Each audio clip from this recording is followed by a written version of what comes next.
A data type is a type of data. Of course, that is rather circular definition and also not very helpful.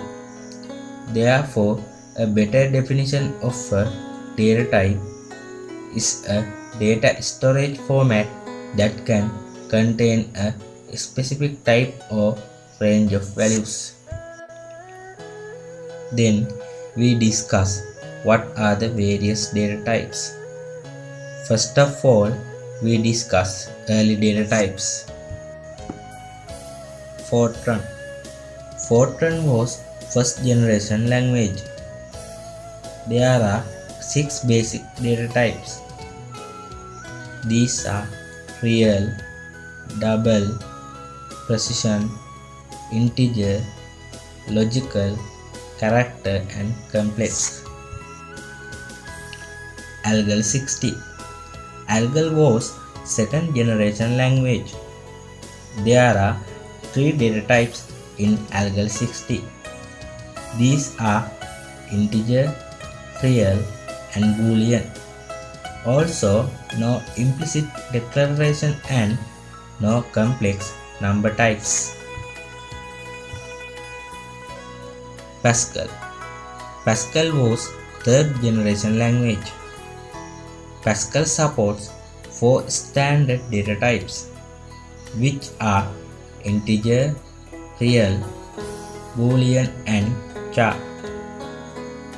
Ada. Ada was 4th generation language. It has 3 data types: character, string and integer. Then we discuss what are the present data types. C data types. In the C programming language, data types refers to an extensive system for declaring variables of different types. It is divided into main 2 types, which are primary and secondary. Example for primary data types are characters, integer, float, double and void. Example for secondary data types are array, pointer, structure and union. C++ data types. C++ offer the programmer a rich assortment of built-in as well as user-defined data types. Example for the C++ data types are boolean, character, integer, floating point, double floating point, valueless and void character. Java data types. There are 2 data types available in Java: primitive data types and object data types. Java data types are boolean, byte, short, integer, long, float, double and char. C# data types. C# is strongly typed language.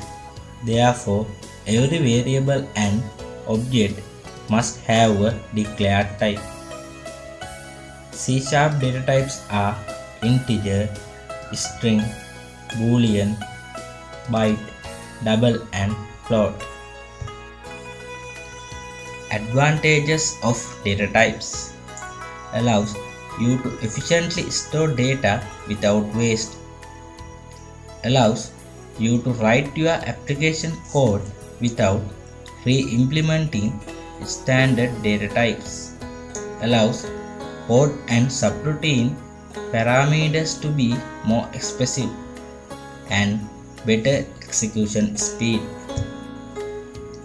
This video helps to understand about data types and variables from the beginning. Someone who don't have any idea about these sections can go through this video and easily improve their knowledge about data types and variables. Thank you.